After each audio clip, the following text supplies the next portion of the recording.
손님이 줄을 서도 망합니다. 하루 14시간 일해서 손에 쥐는 돈, 알바생 월급 절반도 안 됩니다. 3천만 원, 팔아서 남는 돈 100만 원. 이게 대한민국 식당 사장님들의 현실이에요. 10년 단골집이 어느 날 갑자기 임대 문의 종이를 붙이고 그 사장님은 다음 날 배달 오토바이 헬멧을 씁니다. 건물주와 배달 플랫폼 배만 불려주는 무료 노동자가 됐다는 한 사장님의 절규, 과장이 아니라 통계로 증명된 팩트입니다. 왜 이 지경까지 왔는지 지금부터 그 잔인한 구조를 낱낱이 파헤쳐 보겠습니다.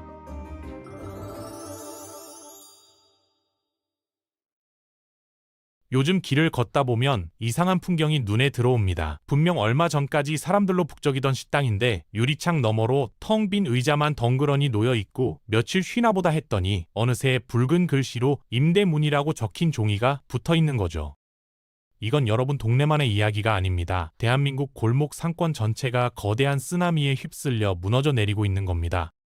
우리가 흔히 알고 있는 장사가 안 돼서 망했다는 말, 이제는 밥만 맞는 이야기가 됐어요.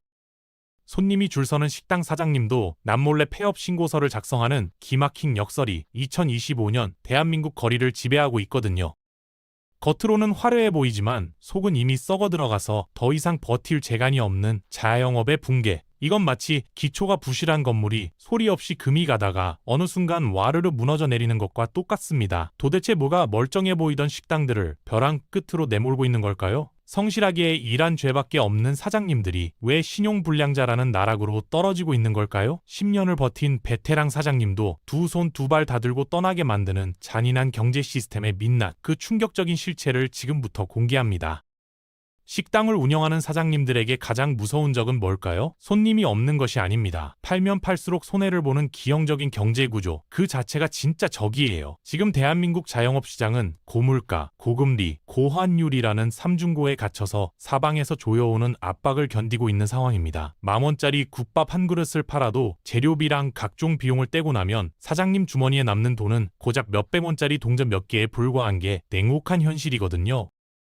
특히 식재료 가격 폭등은 브레이크 고장난 트럭처럼 멈출 줄을 모릅니다. 메뉴판 가격을 올리지 않고는 도저히 가게를 유지할 수가 없는 지경까지 왔어요. 손님들은 밥값이 너무 비싸다며 지갑을 닫아버리고 사장님들은 이 가격도 남는 게 없다며 울상을 짓는 딜레마 속에서 동네 식당은 서서히 말라 죽어가고 있습니다. 배추 한 포기, 식용유 한 통이 금값이 되어버린 상황에서 음식을 넉넉하게 담아주던 사장님의 인심은 이제 생존을 위협하는 사치가 되어버렸죠. 여기에 코로나 시절 가게를 살리겠다고 급하게 빌렸던 대출금들이 이제는 감당하기 힘든 이자 폭탄이 되어 되돌아오고 있습니다. 당시에는 2%대 저금리로 어떻게든 버텼는데 금리가 천정부지로 솟구친 지금은 매달 벌어들이는 수익 대부분을 은행 이자로 갖다 바쳐야 하는 상황이에요. 열심히 일해서 번 돈이 통장에 잠시 머물다 곧바로 은행으로 빠져나가는 허무한 사이클이 반복되면서 자영업자들의 삶은 피폐해질 대로 피폐해졌습니다. 환율 상승도 수입 식자재에 의존할 수밖에 없는 자영업자들의 목줄을 죄고 있어요. 밀가루나 고기 같은 필수 재료 가격이 천정부지로 올라가고 있거든요. 전 세계적인 경제 불안이 지구 반대편 이야기가 아니라 당장 우리 동네 분식집 떡볶이 양을 줄이고 김밥 속재료를 부실하게 만드는 직접적인 원인이 되고 있는 겁니다. 결국 이 세 가지 악재가 동시에 덮친 퍼펙트 스톰 앞에서 개인의 성실함이나 노력만으로는 도저히 생존할 수 없는 잔인한 게임이 시작됐습니다. 실제 사례를 하나 들어볼게요. 경기도 안산시 상록구의 한 먹자골목, 이곳에서 10년째 김치찌개 전문점을 운영하고 있는 56세 김씨의 가게는 점심시간마다 빈자리를 찾기 힘들 정도로 붐뺍니다. 뚝배기에서 보글보글 끓어오르는 찌개 냄새와 분주하게 움직이는 직원들의 모습만 보면 누가 봐도 불경기와는 거리가 먼 대박집처럼 보이죠. 근데 손님들이 모두 빠져나간 브레이크 타임에 계산기 앞에 앉은 김씨의 표정은 전쟁터에서 패배한 장수처럼 깊은 수심에 잠겨 있습니다. 김씨가 떨리는 손으로 보여준 지난달 매출 장부에는 3천만 원이라는 적지 않은 숫자가 찍혀 있어요. 근데 그 아래 빼곡히 적힌 지출 내역을 보면 숨이 턱 막힙니다. 폭등한 돼지고기와 김치 가격으로 재료비만 1,200만 원이 훌쩍 빠져나가고 매달 꼬박꼬박 내야 하는 월세 300만 원과 직원 2명의 인건비 400만 원이 순식간에 매출을 갉아먹거든요. 통장에 돈이 들어오기가 무섭게 마치 썰물처럼 빠져나가는 돈들을 보며 그는 허탈한 웃음을 지을 수밖에 없습니다. 더 충격적인 건 배달 앱 수수료와 배달비로 나가는 돈이 무려 800만 원에 달한다는 사실이에요. 이게 가게 월세의 2배가 넘는 금액입니다. 열심히 요리하고 포장해서 팔아봤자 정작 돈을 버는 건 음식을 만든 김씨가 아니라 중개를 해주는 플랫폼 기업이라는 사실이 뼈아프게 다가오죠. 여기에 코로나 때 받았던 대출 이자와 전기세, 가스비 같은 공과금까지 제하고 나면 하루 14시간을 꼬박 서서 일한 대가는 처참한 수준으로 전락합니다. 최종적으로 김씨 손에 쥐어지는 순이익은 고작 100만 원 남짓이에요. 이건 최저임금은커녕 아르바이트생 월급의 절반에도 미치지 못하는 금액입니다. 그는 이렇게 말했어요. 나는 내 가게의 사장이 아니라 건물주와 배달 플랫폼을 위해 공짜로 일해주는 노예가 된 것 같다고요. 겉보기엔 번듯한 사장님이지만 실상은 빚을 내서 빚을 갚으며 하루하루를 연명하는 김씨의 모습. 이게 2025년 대한민국 자영업의 슬픈 자화상 그 자체입니다.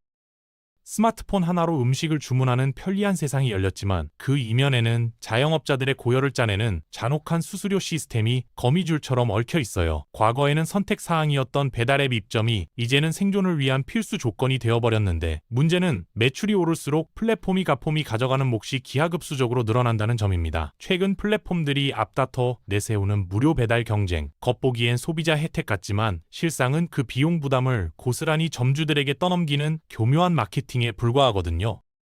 가게를 알리기 위해 울며 겨자 먹기로 시작한 광고 경쟁은 이제 멈출 수 없는 치킨 게임이 되어 사장님들의 숨통을 더욱 조이고 있습니다. 앱 화면 상단에 가게 이름을 노출시키기 위해 매달 수백만 원의 광고비를 쏟아붓지 않으면 아무리 맛있는 음식이라도 소비자들의 선택조차 받지 못하고 화면 뒤편으로 밀려나게 되거든요. 일명 깃발꽂기라 불리는 이 소모적인 전쟁 속에서 사장님들은 음식을 팔아 남기는 마진보다 광고비로 지출하는 금액이 더 커지는 주객전도 상황을 겪고 있어요. 소비자들은 나날이 비싸지는 배달비와 음식 가격에 불만을 터뜨리고 사장님들은 30%에 육박하는 수수료를 떼이고 나면 남는 게 없다며 가슴을 칩니다. 정작 음식을 만들고 배달하는 사람들은 모두 힘겨워하는데 중간에서 중개만 하는 플랫폼 기업만이 역대 최대 실적을 갈아치우며 배를 불리는 기이한 구조가 고착화됐어요. 열심히 일할수록 플랫폼이라는 거대한 공룡에게 종속되어가는 자영업자들의 현실. 이건 마치 빠져나오려 발버둥칠수록 더 깊이 가라앉는 늪과 같습니다. 손님이 몰려와도 주문을 받을 사람이 없어서 가게 문을 닫아야 하는 황당한 상황이 2025년 대한민국 자영업 현장에서는 비일비재하게 벌어지고 있어요. 최저임금이 큰 폭으로 올랐음에도 불구하고 식당 홀서빙이나 주방 보조 일은 힘들고 고되다는 인식 때문에 구인 공고를 몇 달째 올려도 전화 한 통 오지 않는 게 일상이 됐습니다. 내국인들은 더 편하고 워라밸이 보장되는 일자리를 찾아 떠났고 그 빈자리를 채워주던 외국인 근로자들조차 까다로운 비자 문제로 인해 채용하기가 하늘의 별 따기 수준이거든요. 직원을 구하지 못한 사장님들은 결국 인건비를 아끼겠다는 생각이 아니라 가게를 돌리기 위해 어쩔 수 없이 아내와 남편, 자녀들까지 동원해서 주 7일 근무에 뛰어듭니다. 하루 15시간씩 뜨거운 불 앞에서 웍을 돌리고 무거운 식재료를 나르다 보면 손목과 허리가 망가져서 파스를 온몸에 도배한 채 진통제로 버티는 삶이 반복되죠. 이건 가게를 운영하는 게 아니라 사장이라는 이름의 노동자가 되어 자신의 몸을 땡감 삼아 가게라는 기계를 억지로 돌리는 처절한 몸부림에 가깝습니다. 결국 육체적인 한계에 부딪힌 사장님들은 장사가 안 돼서가 아니라 더 이상 서 있을 힘조차 없어서 폐업을 선택하는 이른바 건강 폐업으로 내몰리고 있어요. 렌탈 비용이 부담스러운 서머봇을 도입해보기도 하지만 사람의 손길을 완전히 대체하기엔 역부족이며 기계 고장이나 손님 응대 문제로 또 다른 스트레스를 받기 일쑤입니다. 돈을 벌어 노후를 대비하려던 꿈은 온데간데 없고 병원비로 번 돈을 다 쓰며 가게 문을 닫는 뒷모습. 이게 우리 시대의 서글픈 초상이에요. 점심 한 끼에 10,000원이 훌쩍 넘는 이른바 런치플레이션 시대가 도래하면서 직장인들의 점심 풍경은 불과 몇 년 사이 완전히 뒤바뀌었습니다. 가벼워진 지갑 사정 때문에 편의점 도시락으로 급하게 끼니를 때우거나 집에서 싸온 도시락을 3-3-5-5 모여 먹는 알뜰족이 급격히 늘어난 거죠. 과거 점심시간이면 부장님을 따라 우르르 몰려가 북적이던 김치찌개집이나 백반집들은 이제 텅 빈 테이블만 덩그러니 지키며 하염없는 기다림을 이어가고 있습니다. 반면 한 끼에 수십만 원을 호가하는 고급 오마카세나 파인다이닝 식당들은 예약 전쟁이 벌어질 만큼 문전성시를 이루는 기이한 소비 양극화가 펼쳐지고 있어요. 평소에는 허리띠를 졸라매다가도 특별한 날에는 아낌없이 지갑을 여는 과시형 소비 문화가 젊은 층을 중심으로 깊게 뿌리내린 탓입니다. 어중간한 가격과 평범한 맛으로는 도저히 살아남을 수 없는 시장에서 특색 없는 중간지대의 식당들은 설 곳을 잃고 벼랑 끝으로 밀려나게 됐어요. 이러한 소비 트렌드의 급격한 변화 속에서 가장 큰 타격을 입은 곳은 바로 김 씨의 가게처럼 우리 주변에서 흔히 볼 수 있는 평범한 동네 밥집들입니다. 편의점만큼 저렴하지도 않고 고급 레스토랑만큼 특별한 경험을 주지도 못하는 애매한 위치는 소비자들에게 철저히 외면받는 치명적인 약점이 되어버렸거든요. 결국 동네 상권을 든든하게 지탱하던 허리 라인이 무너지면서 서민들의 정겨운 밥 한 끼를 책임지던 식당들은 이제 역사 속으로 사라질 위기에 처했습니다. 오늘 업무 끝나고 삼겹살에 소주 한 잔 어때라는 상사의 제안이 직장 내 괴롭힘으로 간주될 수 있는 시대가 되면서 한국 사회의 전통적인 회식 문화는 사실상 종말을 고했어요. 워라밸을 중시하고 개인의 시간을 무엇보다 소중히 여기는 사회 분위기가 정착되자 식당들의 가장 큰 수입원이자 활력소였던 단체 손님들은 썰물처럼 빠져나갔습니다. 저녁 9시만 되면 불야성을 이루며 시끌벅적하던 먹자골목이 이제는 인적 끊긴 유령 도시처럼 적막하게 변해버린 게 2025년의 쓸쓸한 밤거리 풍경이에요.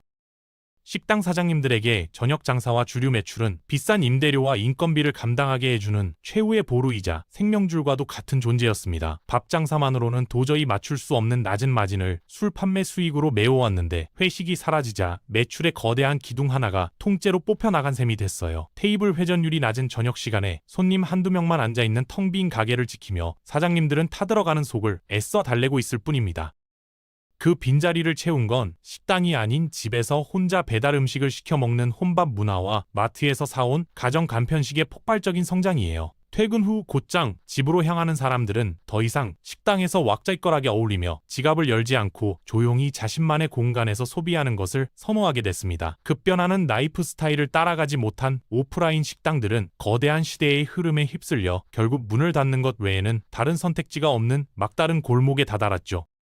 결국 버티다 못한 김 씨는 피눈물을 머금고 가게 유리창에 임대문이라는 종이를 붙였지만 그 순간부터 또 다른 지옥이 그를 기다리고 있었습니다. 10년 전 이 자리에 들어올 때 전 재산이나 다름없었던 권리금 5천만 원을 바닥 권리금으로 지급했으나 지금은 들어오려는 사람이 없어서 그 돈이 허공으로 증발해 버린 거예요. 내 청춘과 땀이 서린 가게의 가치가 영원이 되었다는 사실보다 당장 가게를 빼면서 한 푼도 건질 수 없다는 현실이 가장으로서의 그를 비참하게 만들었습니다.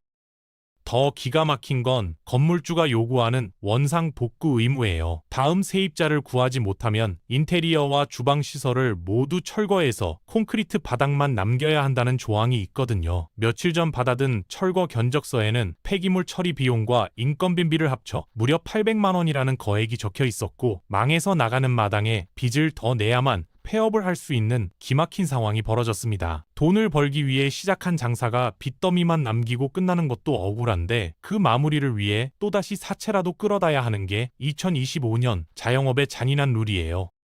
철거 당일 굉음을 내며 부서지는 주방 집기들을 바라보던 김 씨는 내 인생 10년이 쓰레기 봉투에 담겨 나가는 것 같다며 끝내 참았던 눈물을 쏟아냈습니다. 평생을 요리사로 살아온 그가 당장 내일부터 할 수 있는 일이라곤 오토바이 헬멧을 쓰고 배달 대행 업체로 향하는 것뿐이라는 사실이 가슴을 후빕니다. 한때는 동네의 사랑방 주인으로 불리던 그가 신용불량 위기에 처한 빈털터리가 되어 거리에 나앉게 된 이 비극, 이제 누구에게나 일어날 수 있는 예고된 불행이에요. 식당 하나의 폐업은 단순히 사장님 한 명의 실패로 끝나지 않고 거미줄처럼 연결된 지역 경제 생태계 전체를 무너뜨리는 강력한 도미노 효과를 불러옵니다. 김 씨의 가게에 매일 아침 신선한 야채를 대주던 채소 가게 사장님과 고기를 납품하던 정육업체 또한 거래처가 줄줄이 사라지면서 매출이 반토막나는 직격탄을 맞고 있거든요. 외상값조차 받지 못하고 떼이는 미수금이 눈덩이처럼 불어나면서 성실하게 납품하던 식자재 업체들마저 연쇄부도의 공포에 떨고 있는 실정입니다. 폐업한 식당들에서 쏟아져 나온 중고 냉장고와 주방 기구들은 이제 받아줄 곳이 없어서 황학동 주방거리에 거대한 고철 산맥을 이루며 쌓여가고 있어요. 과거에는 개업하는 식당으로 팔려 나갔을 물건들이 이제는 창고에 처박혀 고철값으로도 팔리지 않는 애물단지가 되어버린 풍경. 이건 자영업의 순환고리가 완전히 끊어졌음을 보여주는 섬뜩한 증거입니다. 인테리어 업체들도 신규 개업 시장이 마르면서 일감이 뚝 끊겨 간판 가게와 설비 업체들까지 줄도산의 위기에 처해 있죠. 이러한 폐업의 행렬은 결국 동네 상권 전체를 유령 도시처럼 만드는 슬럼화 현상을 가속화하며 부동산 가치마저 곤두박질치게 만들고 있습니다. 빈 점포가 늘어나면 거리는 어두워지고 유동 인구는 더욱 줄어들어서 건물주들조차 임대료를 받지 못해 대출 이자를 감당하지 못하고 건물을 경매로 넘기는 악순환이 시작되거든요. 식당이 사라진 거리는 활기를 잃고 죽어가며 이건 지역 사회 전체가 서서히 침몰하고 있다는 명백하고도 위험한 경고 신호입니다.